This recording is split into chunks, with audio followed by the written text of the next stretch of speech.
Big ban നിങ്ങളെ പരിചയപ്പെടുത്തുന്നത് പാതയോരത്തെ പാട്ടുകാരൻ. ഇത് വെറും ഒരു പാട്ടുകാരനല്ല. ജീവിക്കാൻ വേണ്ടി പാതയോരത്ത് കച്ചവടം ചെയ്ത് ഒഴിവ് സമയങ്ങളിൽ കലയ്ക്കും സംഗീതത്തിനും വേണ്ടി തൻ്റെ ജീവിതം മാറ്റിവെച്ച ഒരു കലാകാരൻ ലത്തീഫ് മുല്ലശ്ശേരിയണ്ണൻ. സ്വന്തമായി ഗാനങ്ങൾ എഴുതി സംഗീതം ചെയ്ത് പാടുന്ന ഒരു പാട്ടുകാരൻ. കഥാപ്രസംഗങ്ങൾ എഴുതി കാതികർക്ക് നൽകി സംവിധാനം ചെയ്യുന്ന ഒരു കലാകാരൻ.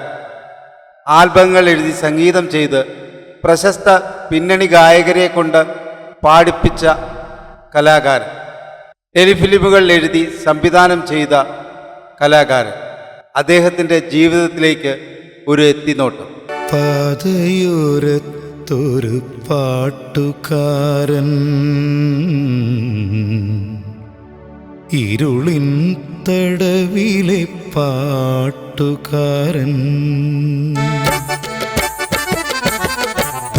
പാതയോരത്തൊരു പാട്ടുകാരൻ ഞാൻ, ഇരുളിൻ തടവിലെ പാട്ടുകാരൻ. മനസ്സൊരു കണ്ണാടി, എൻ്റെ മനസ്സൊരു കണ്ണാടി വരച്ചിട്ടു ഞാൻ കാണുന്നു ഞാൻ പ്രകൃതിയെ, അമ്മയെ, ഗുരുനാഥരെ.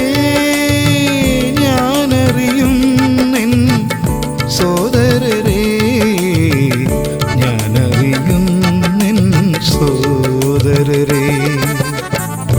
പാതയോരത്തൊരു പാട്ടുകാരൻ ഞാൻ, ഇരുളിൻ തടവിലെ പാട്ടുകാരൻ.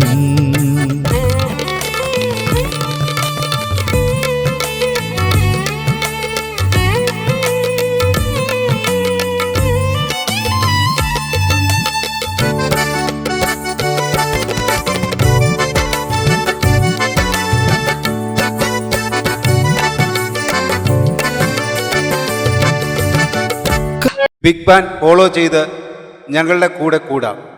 പുതിയ ജീവിത കാഴ്ചകൾ, പുതിയ ജീവിത അറിവുകൾ തേടി. ഹാർമോണിയെ പറ്റിയായിട്ടുള്ള ബന്ധം എന്ന് പറഞ്ഞാല്, എനിക്ക് ഹാർമോണിയം വളരെ ഇഷ്ടമായിരുന്നു. അത് നാടകങ്ങളിലൊക്കെ ഈ കട്ടനിട്ട് ഈ പിന്നണിക്കാരെ ഈ ഹാർമോണിയം തടവിട്ടൊക്കെ ശ്രുതിയെടുത്ത് അവർ വരെ പാട്ടോടെ കവതറാനൊക്കെ പാടിപ്പിക്ക് ഭയങ്കര ആഗ്രഹം, ഇത് പഠിക്കണമെന്നുള്ള ആഗ്രഹമായിരുന്നു. അങ്ങനെ ഞാനൊരു ഗുരുവിനെ കണ്ടെത്തി, ഭരതരാജ് ഭാഗവതർ. സർവകലാവല്ലനാണ് അദ്ദേഹം. പിന്നെ വേങ്ങ എന്ന് പറഞ്ഞ ചങ്ങനാശ്ശേരിക്ക് അടുത്തൊരു പ്രദേശമുണ്ട്. വേങ്ങ ഇട്ടിക്കണിയാന്റെ മകനാണ് പൈതല ഈ ഭാഗവതർ. ഇവിടെ എല്ലാ കലയായിട്ടും വളരെ ബന്ധമുള്ള ഒരാളാണ്. അതുപോലെ തന്നെ യേശുദാസിന്റെ അച്ഛനുമായിട്ടും തിരുച്ചി സുകുമാരനാരുമായിട്ടും MG സുകുമാരന്റെ അച്ഛനുമായിട്ടൊക്കെ ഒരേ വേദികൾ പങ്കിട്ട ആളാണ് ഭരതരാജ ഭാഗവതർ. അപ്പൊ അദ്ദേഹമാണ് എന്നെ ഈ സംഗീതം, ഈ ഹാർമോണിയം പഠിപ്പിക്കുന്നത്. നമ്മുടെ ടൗണുകളിൽ നമ്മുടെ സ്റ്റേഡിയത്തിന്റെ അവിടെ അന്ന് ഇതൊന്നും വലിയിട്ടൊന്നും ഇല്ല, മെഡിക്കറ്റൊന്നും ഇല്ല, അവിടെ തറ കെട്ടിയിട്ടിരിക്കുകയാണ്. ആ സ്റ്റേഡിയത്തിന്റെ അവിടെയാണ് ആശാനെ ആദ്യം ഇത് ചൊല്ലി പഠിപ്പിക്കുന്നത്. അന്ന് ഹാർമോണിയൊന്നും ഇല്ല. അവിടെ ഇല്ലാതെ വോക്കല് എഴുതി തന്നിട്ട് എന്നോട് പറഞ്ഞു ഇത് പഠിക്കാൻ. അങ്ങനെ ശരിക്കുമ്പോ എല്ലാം ഒരു 3-4 ക്ലാസ് അങ്ങനെ പോയി. അങ്ങനെ ഒരു പിന്നെ നമ്മുടെ വട്ടപ്പള്ളി ഒരു വീട്ടിൽ കൊണ്ടുപോയി ഹാർമോണിയത്തിൽ തുടക്കം കൊടുപ്പിച്ചു. അവിടുത്തെ പിള്ളേരെ അവിടെ പഠിക്കുന്നുണ്ട്. അപ്പൊ അവരുടെ ഹാർമോണിയത്തിലാണ് ഞാൻ തുടക്കം. പിന്നെ അതിനുശേഷം എനിക്ക് വീട്ടിന്റെ അവിടെ മാതാവ് ഒരു അങ്ങനെ 375 രൂപ കൊടുത്ത് ഒരു പെട്ടി വാങ്ങിക്കുന്നു. 500 രൂപ, അത് 370 രൂപ ആയിരുന്നു. അതൊരു 40 വർഷം ഞാൻ ആരവലയില്ല താമസിക്കുന്നത്, ഇവിടെ അല്ല. അപ്പൊ അങ്ങനെ പിന്നെ വീട്ടില് ഈ പുള്ളി വന്ന് പഠിപ്പിക്കുന്നതിന് അവർ വീട്ടുകാർക്ക് വിരോധമില്ലായിരുന്നു. അതൊന്നും അങ്ങനെ വീട്ടിൽ വന്നൊന്നും ഭാരന്മാരെ പഠിപ്പിക്കാതൊന്നും ഈ മുസ്ലിം കുടുംബത്തിൽ നിന്നുള്ള അനുവാദമൊന്നും. ഞാൻ ഇതിനെ എംപിച്ചുകൊണ്ട് ഞാൻ വന്നപ്പോഴത്തേക്ക് അവർ അതിനോട് താല്പര്യപ്പെട്ടും ആവാനും പിതാവിനും ഇത് താല്പര്യമായിരുന്നു. അങ്ങനെയാണ് ഞാൻ അങ്ങനെ ഹാർമോണിയം 2-3 വർഷം പുള്ളി നിരന്തരം ഇടയ്ക്കിടയ്ക്ക് വരുമായിരുന്നു. അങ്ങനെ ഞാൻ വായിച്ച് പഠിച്ച് പിന്നെ അവരെ ചെറുതായിട്ട് നിരന്തരം എന്ന് പറഞ്ഞൊരു ക്ഷേത്രത്തിൽ കൊണ്ടുപോയി ആശാൻ ഒരു വൃത്തി 1-ാം തീയതി അരങ്ങേറ്റം. അന്നൊരു 15 സ്ഥലത്തിന് വാങ്ങിക്കാനായിരുന്നു എനിക്ക് അതിന്റെ ആദ്യത്തെ പുള്ളിയുടെ ഓർഡർ. അങ്ങനെ പുള്ളി എന്നെ കൊണ്ട് പോയി നിരന്തരം ഭഗവതി ക്ഷേത്രത്തിൽ വെച്ച ഒരു വൃത്തി 1-ാം തീയതിയാണ് അരങ്ങേറ്റം. ഹാർമോണിയത്തിലൂടെ ചേട്ടൻ സംഗീത ലോകത്തേക്ക് വന്നു. സംഗീത ലോകത്തേക്ക് വന്നു കഴിഞ്ഞപ്പോൾ സംഗീത ലോകത്തിന് എന്തൊക്കെ നൽകി, അല്ലെങ്കിൽ എന്തൊക്കെയാണ് ചേട്ടന് കൊടുക്കാൻ പറ്റിയിട്ടുള്ളത്? സംഗീത ലോകത്തിന് കൊടുക്കാൻ പറ്റുന്ന വെച്ചാൽ ആദ്യം ഞാൻ കൈവെക്കുന്നത് കഥാപ്രസംഗത്തിൽ. കഥാപ്രസംഗം എഴുതുക. ഞാൻ പറയുകയായിരുന്നു എഴുതുക. എന്റെ ഒരു സുഹൃത്ത് കൃഷ്ണകുട്ടി എന്നൊരു സുഹൃത്തുണ്ട്. അദ്ദേഹത്തെ കൊണ്ട് ഞാൻ കഥ പറയിച്ചാണ് ഞാൻ അരങ്ങേറ്റം കുറിക്കുന്നത്. അങ്ങനെ ഞാൻ പിന്നെ പാട്ട് പാടുകയും കൃഷ്ണകുട്ടി കഥ പറയുകയും ചെയ്യും. അങ്ങനെ ആദ്യമൊക്കെ ഒരു വേറെ ഹാർമോണിസ്റ്റിനെ വെച്ചിരുന്നു തുടക്കമായത്. പിന്നെ ഞാൻ തന്നെ ഹാർമോണിസ്റ്റായി കഥാപ്രസംഗത്തിന്. അങ്ങനെ കഥാപ്രസംഗത്തിനകത്ത് ഈ ഹാർമോണിയത്തിന്റെ പാട്ടുകൾ വായിച്ചു. അങ്ങനെ പലർക്കും, അങ്ങനെ 5-10 പേർക്ക് കഥ എഴുതി അവരോട് ഹാർമോണിസ്റ്റായിട്ട് വായിച്ചു. അങ്ങനെയായിരുന്നു തുടക്കം. അപ്പൊ കഥാപ്രസംഗം എഴുതുമായിരുന്നു. പാട്ട് എഴുതുമായിരുന്നു, പാട്ട് ട്യൂൺ ചെയ്യുമായിരുന്നു. ആദ്യം കഥകളെന്ന് ചോദിച്ചാല് ഈ കഥാപ്രസംഗം എഴുതാൻ കാരണം ഈ കൃഷ്ണൻകുട്ടി കുറച്ച് സ്കൂളിലൊക്കെ ചെറിയ ചെറിയ കഥകൾ പറഞ്ഞ പുള്ളിയാണ്. അപ്പൊ ഞങ്ങള് വീടികായപ്പൻ പറഞ്ഞ ഒരു വലിയ ഒരു കാവ്യമുണ്ടായിരുന്നു, ഹാസ്യ സാമ്രാട്ടാണ്. അദ്ദേഹം വട്ടപ്പള്ളി ഒരു ക്ഷേത്രത്തില് ഈ കഥ പറയാൻ വന്നപ്പോഴത്തേക്ക് ഞങ്ങള് പോയി കേൾക്കാൻ പോയി ആദ്യം വലിയ ആസ്വദിച്ച് ഞാനും കൃഷ്ണൻകുട്ടിയൊക്കെ വളരെ ഒരു കൂട്ടുകാരൻ, ഞങ്ങൾ 3 പേരാണ്. ഒരു കൂട്ടുകാരുണ്ടായിരുന്നു, രാധാകൃഷ്ണൻ. ഞങ്ങൾ വളരെ വരുമ്പോഴത്തേക്ക് ഭയങ്കര ഇഷ്ടപ്പെട്ടു. ചെയ്യുന്ന സുന്ദരി എന്ന കഥയാണ് അദ്ദേഹം പറഞ്ഞത്, ഈ കോഴിയുടെ കഥ. അപ്പോഴത്തേക്ക് എന്നോട് റിസോർട്ട് വെച്ച് തിരിച്ചു വന്നപ്പോഴത്തേക്ക് എനിക്ക് കഥ പറയാനൊക്കെ ഇഷ്ടമുണ്ട്. ഒരു കഥ എഴുതിയിലാണെങ്കിൽ ഞാൻ പറയാം, ഇതുപോലെ തന്നെ വീടിലാരും പറയുന്നവരൊക്കെ പറയാം. അപ്പൊ എനിക്ക് വലിയ സന്തോഷമായി. ഞാൻ അപ്പൊ കുറച്ചൊക്കെ എഴുത്തുമായിരുന്നു, ചെറിയ 2-3 പേരെയും ചെറുതൊക്കെ എഴുതാം, ഞാൻ എഴുതരാം. അങ്ങനെയാണ് ഈ കഥ എഴുതി കൃഷ്ണൻകുട്ടിക്ക് കറുത്ത മണവാട്ടി എന്ന് പറഞ്ഞൊരു കഥയാണ് കൊടുക്കുന്നത്. അത് ഞങ്ങളും ഒരു കാക്കയെ പറ്റിയുള്ളായിരുന്നു അതിന്റെ കഥയുടെ കഥാപാത്രം. ആരെയും മയക്കുന്ന തമ്പുരാട്ടി അഴകാർന്നവളെ കാക്കച്ചി ദാഹിച്ചു മോഹിച്ചു അവസിരുന്നു എന്ന് പറയുന്ന ചെറിയ ഈ പാരടിയിലായിരുന്നു ഒന്ന് തുടക്കമേ. കൃഷ്ണൻകുട്ടി, സജീവ് കടവുങ്കൽ, ജയശ്രീ, ദിലീപ്, ജമാലുദ്ദീൻ, ഇങ്ങനെ കുറച്ച് പേരുടെ കഥാപ്രസംഗത്തിന് വേണ്ടി വായിച്ചു. ഒടുവിൽ ഞാൻ വായിച്ചത് വർഗീസ് കുന്നത്തൂരി എന്ന് ഉള്ള ഒരു കാവ്യന്റെ കൂടെയാണ്. അദ്ദേഹം മുനിസിപ്പാലിറ്റി ഉദ്യോഗസ്ഥനായിരുന്നു. അപ്പൊ അദ്ദേഹം റിട്ടയറൊക്കെ ആയപ്പോഴത്തേക്ക് അദ്ദേഹം ഈ കലാരംഗത്ത് പണ്ടുതൊട്ടേ നാടകവും കഥാപ്രസംഗവും അതുമായിട്ടൊക്കെ ഇങ്ങനെ ബന്ധപ്പെട്ട ഒരു വ്യക്തിയാണ്. അപ്പൊ അദ്ദേഹം പറഞ്ഞു എനിക്ക് കഥ നമുക്ക് തയ്യാറാക്കണം, ഞാൻ പറയാം. ശരി, അങ്ങനെ വിശ്വവിൽ എന്നൊരു കഥയില് ഞാൻ ഹാർമോണിസ്റ്റായിട്ട് ഞാൻ തന്നെ കഥ എഴുതി അദ്ദേഹം പറഞ്ഞു. അത് ഞങ്ങൾ പല സ്റ്റേജിലും പറഞ്ഞു. ഉദ്ഘാടനം ഈ ആനന്ദാശ്രമത്തില് അതിനകത്തെ ഒരു പാട്ട്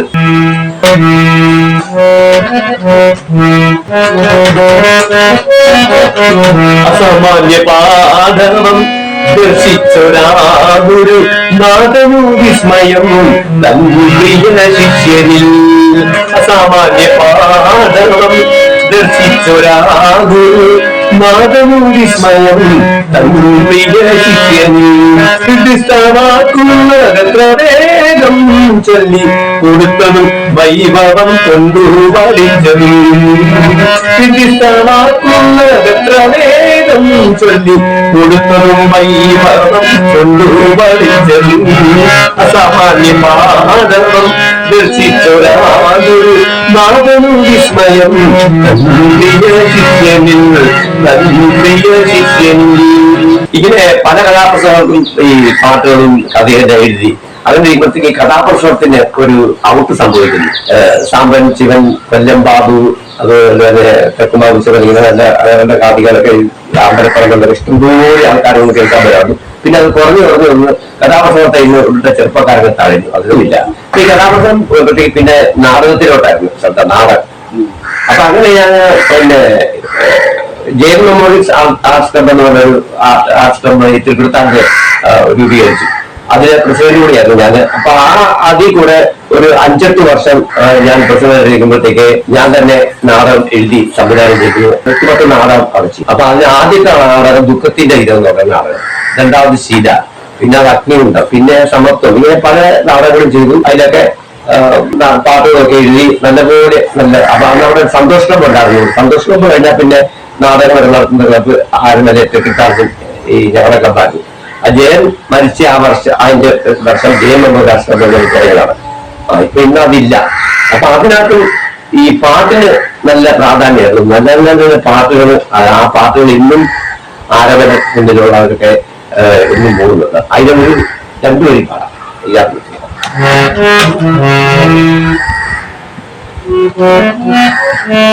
കുയിലുകൾ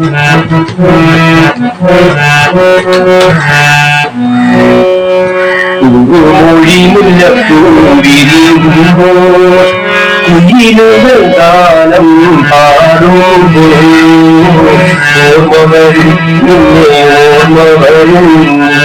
ഓർമ്മയിലെന്നെ മറന്നു പോകും ഞാൻ ഓർമ്മയിലെല്ലാം മറന്നു പോകും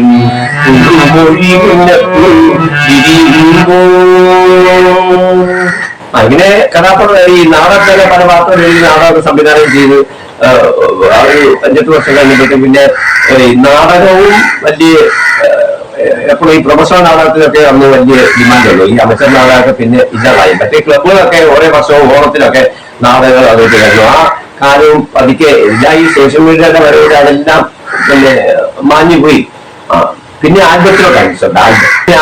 ആൽബത്തിലോട്ടാണ് ശ്രദ്ധ. ആൽബം എന്ന് പറയുമ്പോഴത്തേക്ക് അന്ന് ആൽബത്തിന് നല്ല പ്രചാരം കിട്ടിക്കൊണ്ടിരുന്നു. അപ്പൊ ഞാൻ ആദ്യമായിട്ട് എഴുതുന്നത് മജീദണ്ണൻ എന്നൊരു കോട്ടയക്കാരനുണ്ടായിരുന്നു, ചങ്ങനാശ്ശേരിക്കാരൻ തന്നെയാണ്. അദ്ദേഹത്തിന് വേണ്ടി ഒരു പാട്ട് എഴുതി കമ്പോസ് ചെയ്തു. അദ്ദേഹത്തിന് വേണ്ടി ഞാനത്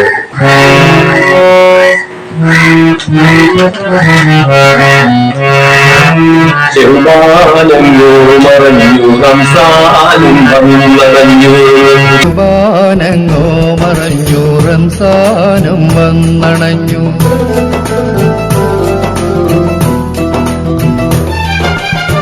വാനങ്ങോ മറഞ്ഞു റംസാനും വന്നണഞ്ഞു ഓർമ്മകളെ ഓടിയെത്തി ഇക്ര ഉമ്പതറും ലൈലത്തുൽ ഖദറും ഇക്ര ഉമ്പതറും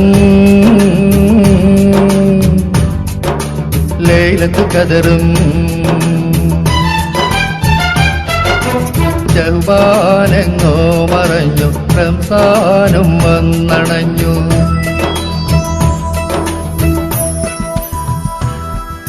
ാക്കുമ്പോഴത്തേക്ക് സത്യം പറഞ്ഞാൽ അതിനകത്തൊരു സന്തോഷം മാത്രമെന്ന് വെച്ചാൽ എന്റെ ഒരു ഗുരുനാഥൻ കൂടിയായി ജോയിച്ചാനാണ് ഈ ഇതിനകത്ത് ഒരു മുസാഫർ ഇങ്ങനെ പാട്ടും പാടി പോകുന്ന രംഗമാണ്. ജോയിച്ചാനാണ് ഈ പാട്ട് പാടി അവതരിപ്പിക്കുന്നത്. മജീദണ്ണൻ എഴുതി ജോയിച്ചാൻ അവതരിപ്പിക്കുന്നത്. അങ്ങനെയാണ് ആദ്യ ആൽബം. അത് എനിക്ക് ക്യാമറ വർക്ക് ചെയ്തത് സെൽവനാരാണ്, എന്റെ സുഹൃത്തുകൂടിയാണ്. അദ്ദേഹം പിന്നെ അതിന്റെ പല വർക്കിലും ചെയ്തിട്ടുണ്ട്. അപ്പൊ ആ ആൽബം വിജയമായിരുന്നു. ആ ആൽബത്തെ തുടർന്ന് പിന്നെ പല ആൽബങ്ങൾ എഴുതി. പിന്നെ അഴകത്ത മൈന എന്ന ഒരു ആൽബം ആണ് പിന്നെ ആദ്യമായിട്ട് എന്റെ സത്യത്തിന്റെ ഈ വിഷ്വലായിട്ട് ഈ മൊത്തം എല്ലാവരും അറിയുന്നത്. അപ്പൊ അഴകത്ത മൈനയെ പറ്റി പറയുമ്പോഴത്തേക്ക് പിന്നെ ആ ആൽബത്തിൽ 7 പാട്ടുണ്ടായിരുന്നു. ആ 7 പാട്ടും ഞാൻ എഴുതിയിരിക്കുന്നത്. അതിന്റെ സംഗീതം എന്റെ സുഹൃത്ത് കെ ലത്തീഫ് എന്ന് പറഞ്ഞാല് എറണാകുളക്കാരൻ. അപ്പൊ അത് നല്ല വിജയമായിരുന്നു. അതെന്ന് പറഞ്ഞാല് അതിനൊരു പ്രത്യേകത എന്താന്ന് പറഞ്ഞാല് അത് അഫ്സൽ ഷേദ ടീം ആദ്യമായിട്ട് ഒന്നിക്കുന്ന ഒരു മാപ്പിള പാട്ടാണ്.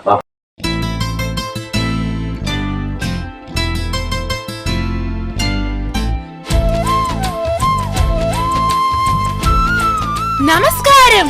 FM 99.9 സ്വാഗതം ചെയ്യുന്നു മൈന. എല്ലാ കാമുകന്മാർക്കും കാമുകിമാർക്കുമായി ഇതാ വരുന്നു മുഹബത്തിന്റെ മുഞ്ചേറും ഒരു പ്രണയഗാനം.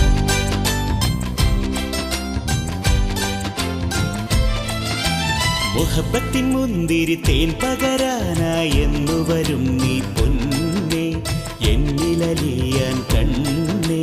മുഹബത്തിൻ മുന്തിരി തേന്നുകരാനായി എന്നു വരും സുൽത്താനേ എന്നെ അറിയുന്നോനേ. മണിയറ തുറക്കുന്ന നാളണയുമ്പോൾ മലർമഞ്ചമൊരുക്കുന്ന രാവണയുമ്പോൾ മണിയറ തുറക്കുന്ന നാളണയുമ്പോൾ മലർമഞ്ചമൊരുക്കുന്ന രാവണയും അതിനായി ഞാൻ കാത്തിരിക്കാം. അന്ന് നീ എന്നിൽ ചേർന്നിടും. മുഹബത്തിൻ മുന്തിരി തേൻ പകരാനായി എന്നു വരും നീ പൊന്നേ എന്നിലലിയാൻ മുഹബത്തിൻ മുന്തിരി തേന്നുകരാനായി എന്നു വരും സുൽത്താനേ എന്നെ അറിയുന്നോനേ.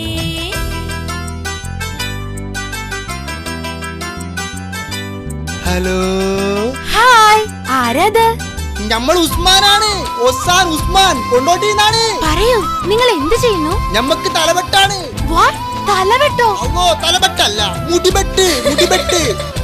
കൊണ്ടോട്ടിലെ പെൺകുട്ടികളെല്ലാം സുന്ദരികളാ? നിങ്ങൾ അത്ര സുന്ദരിയല്ല. എന്നെ അത്രക്ക് ഇഷ്ടായോ? നമുക്ക് പെരുത്തിട്ടാണ്.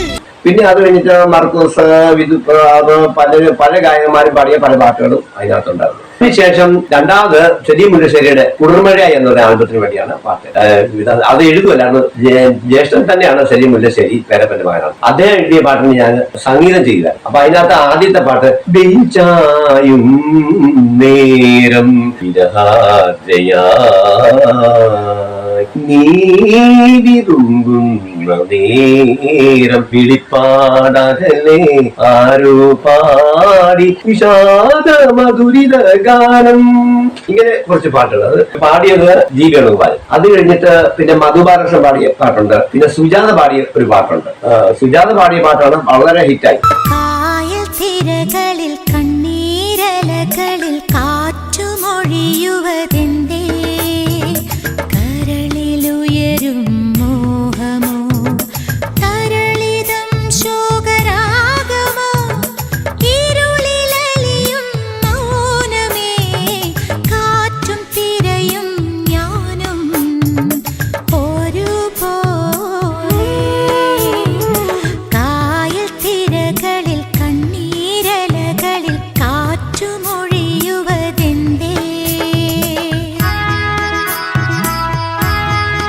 സുജാത തന്നെ ഒരിക്കൽ പറഞ്ഞു, അവരൊരു ഇന്റർവ്യൂവിൽ പറഞ്ഞു, ഞാനിപ്പോ ഇഷ്ടപ്പെടുന്ന ഏറ്റവും 10 പാട്ടുകളിൽ ഒരു പാട്ടാണ് ഈ പിന്നെ കായത്തിൽ ഉള്ള പാട്ട് എന്ന് അവർ പറയുകയും അവരെ വിളിച്ചു പറഞ്ഞു, ഈ പാട്ട് നിങ്ങൾ വിഷ്വൽ ചെയ്യണമെന്ന് എന്നുവരെ വിളിച്ചു പറഞ്ഞു.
അത് അന്നന്റെ രചനയും ഞാൻ അതിനൊടുത്ത സംഗീതമൊക്കെ എല്ലാവരും ഇഷ്ടപ്പെടുകയും അനുമതിക്കുകയൊക്കെ ചെയ്തു. പിന്നെയും കുറച്ച് ആൽബങ്ങൾ ചെയ്തു. പിന്നെ ഇങ്ങനെ പല ആൽബങ്ങൾക്കും പാട്ടില്ല. പിന്നെ വേറൊരു കാര്യം പറയാനുള്ളത്, പിന്നൊരു ആൽബം 4ാമത് പഠിക്കുന്നത് റഹ്മാൻ എന്ന് പറഞ്ഞ ഒരു പ്രൊഡ്യൂസറാണ്. അദ്ദേഹം ഈ അഴവത്തമയില് ഈ അഫ്സലും ഷേദയും പാടിയ പാട്ട് കേട്ടാണ് ഞാൻ അത്രയ്ക്ക് വരുന്നത്. അപ്പൊ പുള്ളി പറഞ്ഞു എനിക്ക് ഒരു പാട്ട് ഒരു ആൽബം പിടിക്കണം. അങ്ങനെ ആ ആൽബത്തിലെ പാട്ട് മലബാർ മുത്ത് എന്നുള്ളൊരു ആൽബം ഇറങ്ങി. ആൽബത്തില് പ്രസിദ്ധരായ പലരും പാടി. കൊളത്തൂർ സലീം എന്ന് പറഞ്ഞൊരു ഗായകൻ, കൊല്ലഷാബിക്ക് വേണ്ടിയാണ് ഞങ്ങൾ ഉദ്ദേശിച്ചത്, അത് കിട്ടാനില്ല. കൊളത്തൂർ സലീം പാടിയ പാട്ട് നല്ല ഹിറ്റായി. അത് ഇപ്പൊ യൂട്യൂബിലൊക്കെ അത് ആൽബത്തിലുണ്ട്. അപ്പൊ അതിനകത്ത് അഭിനയിച്ചത് MBAക്ക് പഠിക്കുന്ന ഒരു പയ്യനാണ് നായകനായിട്ട് അഭിനയിക്കുന്നത്. ചിലപ്പോൾ അത് നിങ്ങൾ അറിയും. അത് 2 വർഷം കഴിഞ്ഞ തന്നെ അദ്ദേഹം ഒരു സിനിമയിൽ വന്നു. ഈ ശ്യാമപ്രസാദ് ഒരു സിനിമയിൽ വന്നു, ഇറുതു. വളരെ മലയാള സിനിമയിലെ നായക സ്ഥാനത്ത് ഒരു 3 നല്ല നിരന്നിരുന്ന നായകന്മാരുടെ കൂട്ടത്തിൽ ഒരാൾ ആസിഫ് അലി. ആസിഫലിയുടെ വേണ്ടി ആസിഫലിക്ക് വേണ്ടി ഞാൻ എഴുതിയ പാട്ട്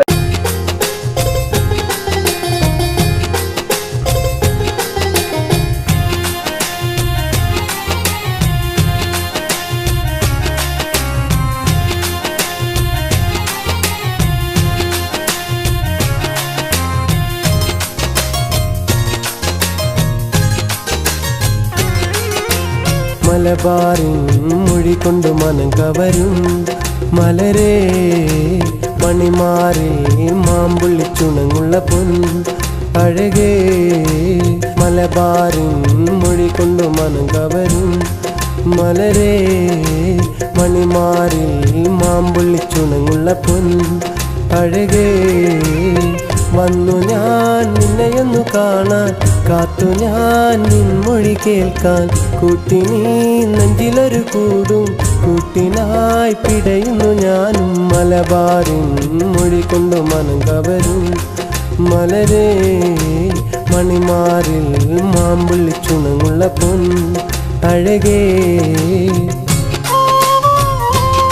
ഷോർട്ട് ഫിലിമിന്റെ സമയമായപ്പോഴത്തേക്ക് പിന്നെ ചെറിയ എനിക്ക് നേരത്തെ ഇച്ചിരി നാടകത്തിലൊക്കെ ആയിട്ട് എഴുതാനുള്ള താല്പര്യമുണ്ട്. ഷോർട്ട് ഫിലിമിനോട്ട് വന്നു.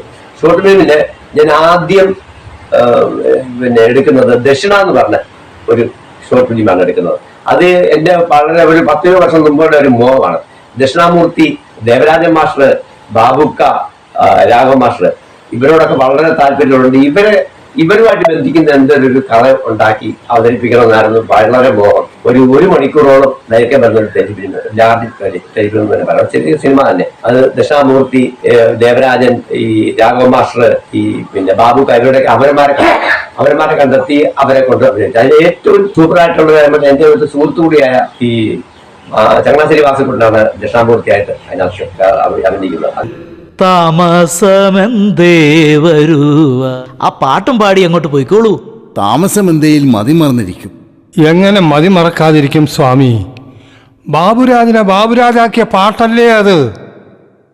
ഭാസ്കരൻ മാഷിന്റെ കവിത തുളുമ്പുന്ന ഈരടികളും ബാബുരാജ് ഭീംബ്ലാസ് രാഗത്തിൽ അതിന് നൽകിയ ഈണവും ഗാനഗന്ധർവന്റെ മധുര ശബ്ദവും കൊണ്ട് ഇന്നും 17 നിൽക്കുന്ന ഭാർഗവി നിലയത്തിലെ ആ പാട്ട് അന്നുള്ളവർ തന്നെയല്ല, ഇന്നത്തെ പുതുതലമുറയും നെഞ്ചിലേറ്റിയിരിക്കുകയല്ലേ? അദ്ദേഹത്തിന് ടൈപ്പോടുകൊണ്ട് ഞാൻ നിശ്ചയിച്ചു.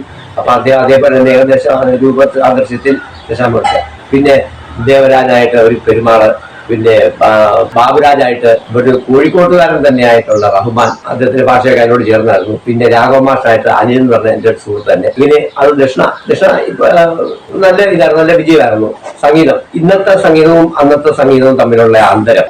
മേനോനെ, നിങ്ങളും വയലാറും പി ഭാസ്കരനും ശ്രീകുമാരൻ തമ്പിയും യൂസഫ് അലിയും ONVയും ഒക്കെ കവിതയിലൂടെയും ദാ ഈ ഇരിക്കുന്ന സ്വാമിയും ദേവരാജൻ മാഷും രാഘവൻ മാഷും ഈ ഞാനും ഈണങ്ങളിലൂടെയും മലയാള സിനിമയെ ധന്യമാക്കിയവരാണ്. അടിച്ചുപൊളിയിൽ മുങ്ങിയ പുതിയ തലമുറയിലെ നല്ലൊരു ശതമാനം നമ്മളെ പഠിക്കാൻ തുടങ്ങിയിരിക്കുന്നു. അത് തന്നെ നല്ലൊരു ആശ്വാസമല്ലേ? അപ്പോഴേ പ്രസംഗിക്കാൻ വന്നതാണോ? നമ്മൾ നിർത്തിയപ്പ മേനോനെ ആശ്വസിപ്പിക്കാൻ വേണ്ടിട്ടല്ലേ നമ്മൾ വന്നത്. അത് നിങ്ങൾ മറന്ന. അപ്പോഴേ ബാബു ഇതാ അങ്ങോട്ട് നോക്കി ഇരിക്കുന്ന കണ്ടില്ലേ രാജപ്രൗഢിയോടെ. ഒന്ന് എടുക്കന്റെ ഉസ്താദേ. അതുപോലെ തന്നെ ഇന്ന് ഈ അടിച്ചുപൊളി പാട്ടുകളും ഉള്ളതായിട്ടുള്ള ഈ സംഗീതത്തിന്റെ ഇടയ്ക്ക് മറ്റേ സംഗീതത്തിന്റെ ഉള്ള ഇത് തിരോധാനം. പക്ഷെ തിരോധനിക്കുന്ന മറ്റേ സംഗീതവും ഉയർന്നവരാണ്. അന്നത്തെ പാട്ടുകളാണ് ഇന്നും ഫ്ലവറിലൊക്കെ പിള്ളേരും കൊച്ചു കുഞ്ഞുങ്ങളൊക്കെ 10 വയസ്സും 12 വയസ്സുള്ള പാടി ഇന്ന് പേരെടുക്കുന്നത്. ഇന്ന് പുതിയ പാട്ട് ആർക്കും വേണ്ടാതെ വന്നിരിക്കുന്നതാണ്. പക്ഷെ അതിനുള്ളൊരു മാറ്റത്തിന് വേണ്ടി അങ്ങനെയുള്ളൊരു ഇത് നടക്കുമ്പോഴത്തേക്ക് അതായിരുന്നു സബ്ജക്ട്. ശിവദാസിനെയും ജയചന്ദ്രനെയും എസ് ജാനകിയെയും പി സുശീലയും ഒക്കെ കൊണ്ട് ഹിറ്റ് ഗാനങ്ങൾ പാടിച്ച് പ്രശസ്തിയുടെ കൊടുമുടിയിലെത്തിയതിനു ശേഷം ജീവിതത്തിൽ വന്ന തട്ടുകേടിൽ ഹാർമോണിസ്റ്റായി VM കുട്ടിയുടെ ഒപ്പന ഗാനമേളകളിൽ ബാബു അഭിമാനത്തോടെ സഹകരിക്കുന്നത് തലശ്ശേരിയിൽ വെച്ച് ഞാൻ നേരിൽ കണ്ടു.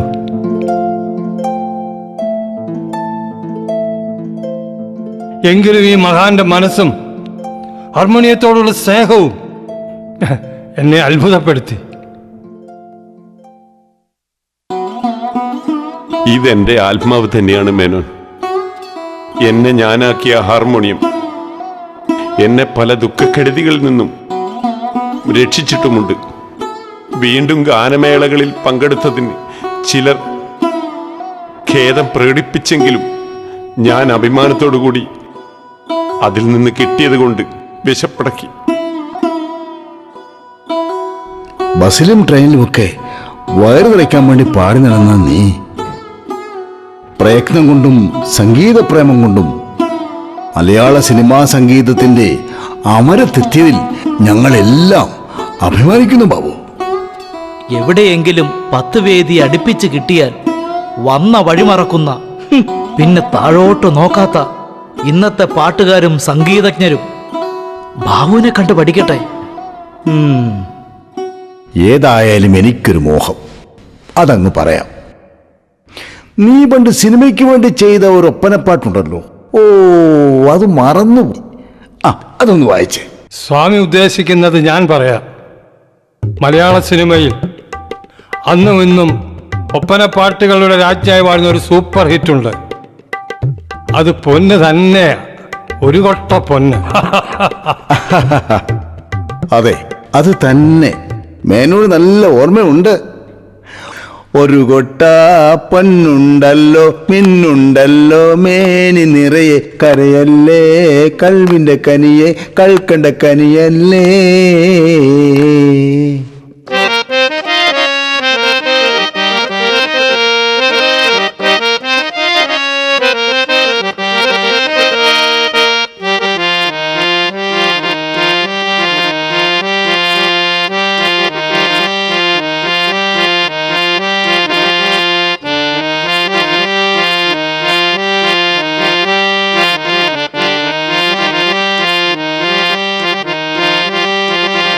പുതിയ പാട്ടുകളുടെ വ്യത്യാസം എന്താണെന്ന് വെച്ചാല് പാട്ട് എഴുതുന്ന നല്ല കവികളുണ്ട്, പാട്ട് ട്യൂൺ ചെയ്യുന്ന നല്ല സംഗീത സംവിധാനമുണ്ട്. എങ്കിലും ഈ പുതിയ ഈ പാട്ടുകളുടെ മെതോറിറ്റി വരുന്നതെന്ന് വെച്ചാല് ഈ പൈസ മുടക്കുന്ന പ്രൊഡ്യൂസറും അല്ലെങ്കിൽ ഇത് കാണുന്ന യുവാക്കളും അവർ ഈ ഇന്നത്തെ ട്രെൻഡിൽ ഓടുന്നവരാണ്. പക്ഷെ ഇന്നത്തെ ട്രെൻഡിൽ ഓടിയ പാട്ട് ഇറക്കിയാല് ആദ്യം അത് ഒത്തിരി അത് ഇതാകത്തുള്ളൂ. അപ്പൊ ഇന്നത്തെ ഈ ഓർക്കസ്ട്രയുടെ ബഹളം വെച്ചുകൊണ്ടുള്ള വെസ്റ്റേൺ സ്റ്റൈലിലുള്ള പാട്ടുകളുടെ എല്ലാം അനുകരിച്ചമാതിരി ഈ ഓർക്കസ്ട്ര ബഹളം എന്ന് തന്നെ പറയാം. കവിതയൊന്നും അത്ര അല്ല. നല്ല കവികളാണെങ്കിൽ അവരും ഇവരുടെ ഈ ഇതിനനുസരിച്ചുള്ള പാട്ട് എഴുതാൻ ബാധ്യസ്ഥനാകുന്നു. അവരും ജീവിക്കട്ടെ. സംഗീത സംവിധാനം അതുപോലെ തന്നെ ഇപ്പോഴത്തെ പുതിയ ട്യൂണുകളൊക്കെ ഒരുമാതിരി അവരുടേതായിട്ടുള്ള സ്റ്റൈലിൽ ഉണ്ടാക്കിയിരുന്നു. പക്ഷെ അന്നത്തെ കാലത്ത് ദക്ഷിണാമൂർത്തി ചെയ്ത പോലെയോ ദേവരാജൻ ചെയ്ത പോലെയോ ഒന്നും രാഗങ്ങളുടെ അടിസ്ഥാനത്തിലാണ് അവർ ചെയ്തുകൊണ്ടിരുന്നത്. ഈ അന്നത്തെ സംഗീതം പാട്ടുകൾ എന്ന് പറഞ്ഞാൽ ഇന്നും ആ പാട്ട് നമ്മുടെ മനസ്സിൽ ജീവിക്കുന്നുണ്ട്. ഇപ്പൊ എന്ന് പറഞ്ഞാൽ ഇപ്പൊ ഈ കൊച്ചു കുഞ്ഞുങ്ങൾ വരെ പിതാക്കന്മാരൊക്കെ പാടിയ പാട്ടുകൾ ഇപ്പൊ 1000 പാദസരങ്ങൾ കഴിഞ്ഞു, ഹൃദയ സരസിലെ, കായാമ്പൂ, അങ്ങനെയുള്ള ഒരുപാട് പാട്ടുകൾ ഇന്നും ഹിറ്റാ. അപ്പൊ ഈ ദേവരായ മാഷും ഈ ദക്ഷിണാമൂർത്തിയൊക്കെ ചെയ്ത് ഇപ്പൊ ഹർഷഭാഷണം തൂകി, ഇപ്പൊ ജയചന്ദ്രൻ മരിച്ചുപോയി, ജയചന്ദ്രൻ പാടിയ പാട്ടുകൾ, ഇങ്ങനെയൊക്കെ എത്ര നല്ല പാട്ടുകൾ ഇതൊക്കെ ഇന്ന് ജീവനാണ്. പക്ഷെ അതൊക്കെ ചെയ്തതെന്ന് വെച്ചാൽ ഓരോ രാഗത്തിന്റെ അടിസ്ഥാനത്തില് സ്വാമിയും ദേവരായ മാഷും ബാബുക്കാക്കെ ചെയ്ത പാട്ടുകൾ. ഇപ്പൊ ബാബുക്ക പിന്നെ ചാരുകേശി ചെയ്ത ഒരു പാട്ടാണ് അകലേ നീലാകാശം. അതൊക്കെ മനുഷ്യന് എത്ര കേട്ടാലും മതി വരത്തില്ല. പക്ഷെ അതിനെയൊക്കെ തള്ളിക്കൊണ്ടാണ് ഈ പുതിയ പാട്ട് വരുന്നത്.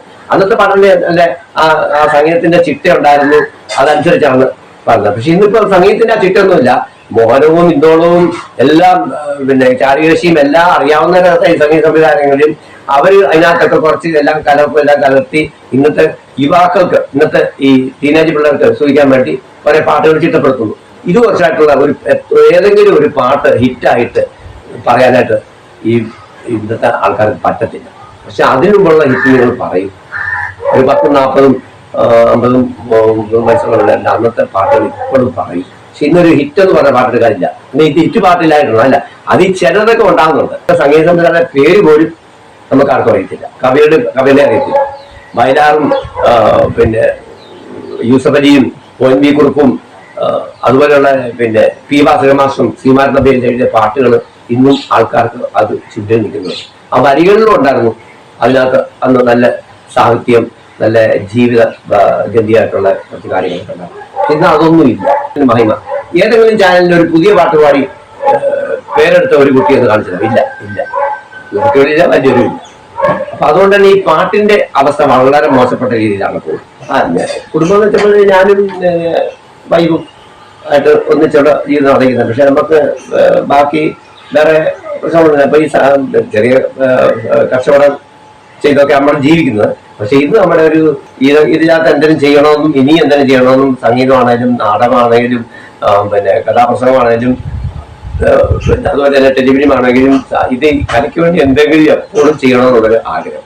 ഈയിടെ പിന്നെ വേറെ ഒരു പുതിയ ചാടി ഗസല് ഈ പിന്നെ നമ്മുടെ വടക്കേന്ത്യൻ സ്ഥലങ്ങളിൽ മാത്രം പ്രചരിച്ചിരുന്ന ഒരു കലയാണ് ഗസൽ.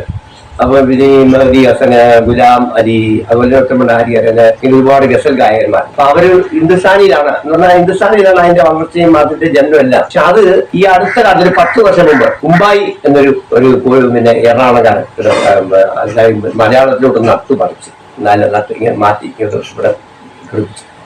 അത് ഇപ്പം വളരെ വലുതാണ്. 10 വർഷമായിട്ട് അദ്ദേഹം അടുത്തായിട്ട് മരിച്ചുപോയി, 5-6 വർഷം മുമ്പ് മരിച്ചുപോയി. എങ്കിലും ആ ഗസൽ ശാഖയിൽ നിന്ന് ഇപ്പം ഇവിടെ വളർന്നു വരുന്നുണ്ട്.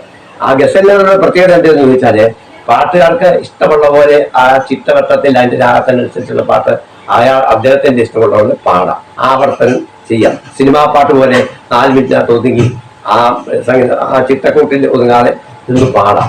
നല്ല നല്ല ആശയങ്ങൾ അതിനകത്ത് പ്രേമം, വിരഹം, പിന്നെ അതുപോലെ തന്നെ വിഷാദം, പിന്നെ പുകഴ്ത്തല്, ഇങ്ങനെയുള്ള ചില ഘടകങ്ങളാണ് അതിനകത്ത് ഉപയോഗിക്കുന്നത്. അതുപോലെ തന്നെ അത് അഫ്ഗാനിസ്ഥാനിൽ നിന്ന് വന്ന ഒരു കഥയാണ്. അതിവിടെ വടക്കേണ്ടി വന്നു, വടക്കേണ്ടിയിലെ ആൾക്കാരെ കൊണ്ടു. ഇപ്പൊ മലയാളത്തിലും പല ഗസൽ ഇടുന്നു, എങ്കിലും ഹിന്ദിയിലാണ് ഇത് കൂടുതലും. ഇപ്പൊ അതുകൊണ്ട് ഞങ്ങൾ ഈയിടെ ഒരു പ്രോഗ്രാമിന് ഈ ഡിസംബർ 26 ചന്ദ്രകുളത്തിന് ഒരു ഗസൽ പരിപാടി ആസൂത്രണം ചെയ്തു. അതിനകത്ത് ഞങ്ങള് വടക്കേന്ത്യയും ഉത്തരേന്ത്യക്കാരുടെ കുറച്ച് പാട്ടും ഞാൻ എഴുതിയ കുറച്ച് പാട്ടും എല്ലാം കൂടെ ചേർത്താണ് അത് അവതരിപ്പിച്ചത്.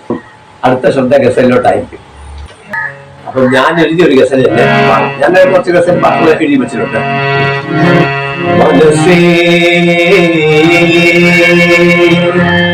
നീ പറയൂ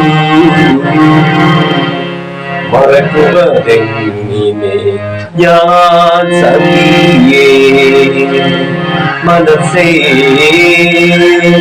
നീ പറയൂ മറക്കുവതെങ്ങിനെ ഞാൻ സഖിയേ.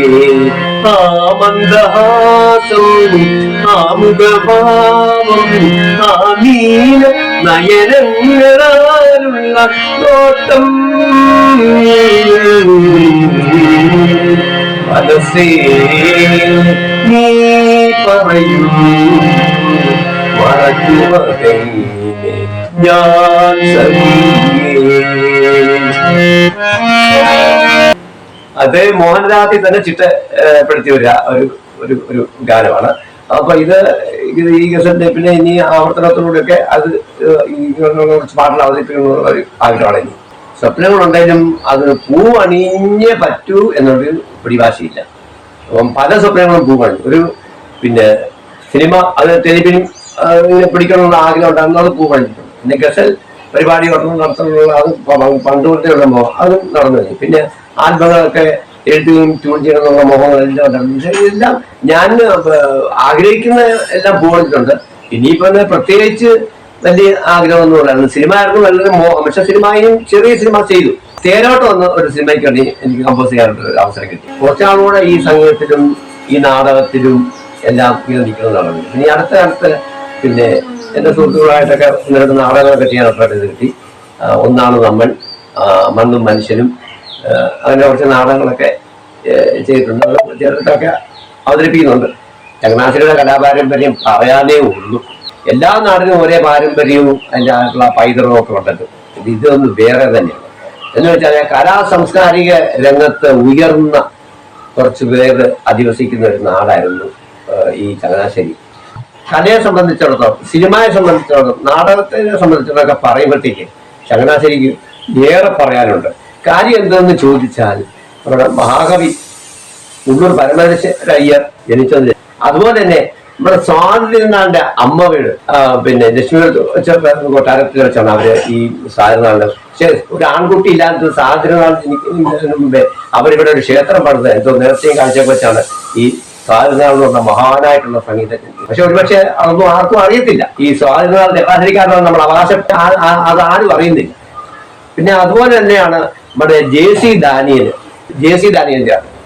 ദാനിയലിന്റെ പിതാവ് ചങ്ങനാശ്ശേരിയിലാണ് സെറ്റിൽ ചെയ്യുന്നത്. അദ്ദേഹം ഈ പിന്നെ ഇവിടെ അടക്കം ചെയ്തിരിക്കുന്നതും ഈ ചങ്ങനാശ്ശേരി നമ്മുടെ CSI പള്ളിയിലാണ്. അപ്പോൾ ജെ.സി. ദാനിയലിന്റെ ചങ്ങനാശ്ശേരിയായിട്ടുള്ള ബന്ധം നമുക്ക് എല്ലാം മനസ്സിലാകും. പിന്നെ അതുപോലെ തന്നെ പിന്നെ ഗീത ചാച്ചപ്പൻ നാടകത്തിന്റെ ഒരു ആചാര്യനാണ്, നാടകാചാര്യനായിരുന്നു. അത് ഗീത എന്ന് പറഞ്ഞത് കേരളം മൊത്തം അറിയാവുന്ന ഒരു വർക്കാണ്. അതിന്റെ ഗീതായി വന്നിട്ട് പോകാത്ത കലാകാരന്മാരില്ല. നമ്മുടെ തിലകനാണെങ്കിലും അതുപോലെ തന്നെ പല പല നാടകന്മാരെല്ലാം ഈ ഗീതായിക്കൂടെ വളർന്നതാണ്. അപ്പൊ അതുപോലെ തന്നെ പിന്നെ ചങ്ങനാശ്ശേരി നടരാജൻ അതുപോലെ അഭിനയ കുലപതിയാണ്. ഇവർക്കെല്ലാം ജന്മം കൊടുത്ത നാടാണ്. പിന്നെ പറയാനുള്ളത് വിട്ടുപോയിട്ടല്ല LPR എന്ന് പറഞ്ഞ സംഗീതജ്ഞൻ. എത്ര പാട്ടുകൾ, പണ്ടത്തെ പാട്ടുകൾ ഹിറ്റുണ്ട് അദ്ദേഹത്തിന്റെ. അദ്ദേഹം നമ്മുടെ ഇവരെ പോലെ തന്നെ തുല്യത. ഈ പിന്നെ ദേവരാജനും ദശാമൂർത്തിയും ഈ ബാബുരാജനും ഒക്കെ പോലെ അതേപോലെ അതേ ചുവപ്പിട്ടിരിക്കുന്ന പോലെ അതേ സ്ഥാനത്തിരിക്കേണ്ട പുള്ളിയാണ്. പിന്നെ അദ്ദേഹം സിനിമയിൽ നിന്ന് ഒരുപാട് ഇറങ്ങി വന്ന് കച്ചേരിയുമായിട്ട് നടന്നു. പക്ഷെ എങ്കിലും അദ്ദേഹത്തിന്റെ പാട്ടുകൾ ഇന്നും മൂന്നാത്ത ഒരു മലയാളിയില്ല. അദ്ദേഹത്തിന് ജന്മം കൊടുത്ത നാടും ഈ ചങ്ങനാശ്ശേരിയാണ്. അതുകൊണ്ട് ഇത്രയും പാരമ്പര്യമുള്ള ഈ ചങ്ങനാശ്ശേരിയിൽ ജനിക്കാൻ നമുക്കൊരു ഭാഗ്യം കിട്ടിയത് വളരെ ഒരു ഭാഗ്യമാണ്. വയലിറമ്പത്തും കായലോരത്തും കൈതപ്പൂ മണക്കാറ്റു വീശി നീയറിഞ്ഞില്ല.